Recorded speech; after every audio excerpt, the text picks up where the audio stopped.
ஈரோடு மாவட்டத்தில் இருக்கக்கூடிய அழகிய இடங்கள்னு ஒரு பட்டியல் போட்டிங்கன்னா, அந்த பட்டியலில் மிக நிச்சயமாக ஊராட்சிக்கோட்டை மலைக்கு இடம் உண்டு.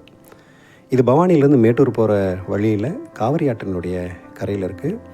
எனக்கு ரொம்ப பிடித்த வடிவம் கொண்ட மலை இது. எந்த திசையிலேருந்து பார்த்தீங்கன்னாலும் கச்சிதமாக செதுக்கி வச்ச மாதிரி கூம்பு வடிவில் இருக்கக்கூடிய ஒரு குட்டியோண்டு மலை இது. மேலே கோவில்கள் இருக்குது. வாரந்தோறும் சனிக்கிழமையும் மற்ற விசேஷ தினங்கள்லையும் அதுக்கு பூஜை நடக்குது. நிறைய பக்தர்கள் அந்த தினங்களில் வந்து போகிறாங்க. மேலே இருக்கக்கூடிய கோவிலுக்கு போகிறதுக்காக அற்புதமான ஒரு பாதை அமைக்கப்பட்டிருக்கு. சற்றே செங்குத்தாக இருந்தாலும் ஏறுவதற்கு சுகமான அனுபவத்தை தரக்கூடிய பாதை அது. வார நாட்களில் சில பேர் அந்த பாதையில் நடைபயிற்சி போகிறதையும் கவனிக்க முடிஞ்சது.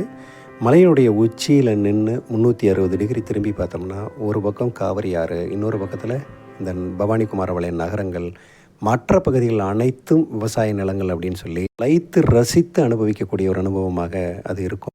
வாய்ப்பு அமைஞ்சால் மட்டும் இல்லை, வாய்ப்பு உருவாக்கி செல்ல வேண்டிய இடம்.